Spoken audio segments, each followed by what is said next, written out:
Daenerys Targaryen's story in Game of Thrones could have been quite different if George R.R. Martin had stuck to his original vision for her story.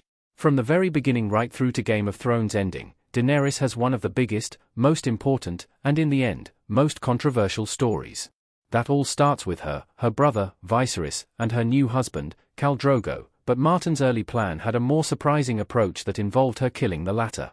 Martin's original plan comes from 1993, and an outline written when pitching the books, at a time when he envisaged the series that was eventually adapted into Game of Thrones would just be a trilogy. Daenerys would be a key player throughout, but in particular was the focus of the second book, A Dance with Dragons, which would chart her invasion of the Seven Kingdoms of Westeros. Of course, Thrones took 6 seasons for Dany to sail for Westeros. The books haven't got there yet. But with Martin's plan, how she did it would have been very different. Why Daenerys killed Khal Drogo and why it changed. Martin's final story was the stronger one. Daenerys looking over Khal Drogo as he dies in Game of Thrones. Much like in A Game of Thrones and Season 1 of the HBO show, Martin's initial version of Daenerys' story included her and Viserys trying to rebuild their power base in order to take back control of Westeros, which included Dany marrying Khal Drogo. Similarly, Viserys kept on pushing Drogo to head to Westeros, only to realize the Khal had little interest in helping him get a crown, and, eventually, Drogo killed Viserys. That broadly fits with the finished version, but after that things differ, as Martin wrote.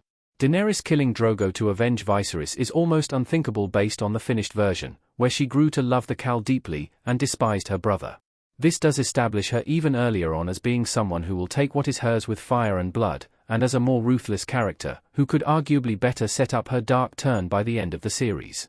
However, Viserys and Drogo's deaths as written were both powerful, emotional moments for Daenerys and key points in her arc, and it'd be weaker without them as they are. But it's likely that Martin's plans changed because of how those two relationships developed. Despite some ideas, Martin doesn't fully map everything out for his stories. It's easy to imagine that, as he wrote, the love grew between Dany and Drogo, and the vicious treatment of her by Viserys came to the fore a little more too, as well as him becoming more desperate and pathetic, meaning that she would have no reason to avenge his loss. How Daenerys found her dragon eggs compared to the finished version. It was more random than what we saw in Game of Thrones.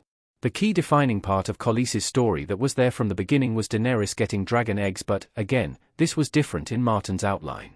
In the books, and Game of Thrones Season 1, the eggs are a wedding gift from Illyrio Mopatis, who says he got them from the Shadowlands beyond As High. In Martin's original plan, though, Dany simply stumbled across the eggs after killing Khal Drogo. Although not all parts of Martin's letter were fully legible, hence some of the gaps above, it's at least clear that her finding the dragon eggs, and seemingly the birth of a dragon, would be what won the Dothraki to her cause. That's not entirely different from Game of Thrones, but it is less powerful, and her just happening upon them certainly feels a little too convenient. In contrast, Daenerys emerging from Khal Drogo's funeral pyre with 3 baby dragons is one of the most iconic moments in Game of Thrones, and also is one of the greatest chapters in A Song of Ice and Fire.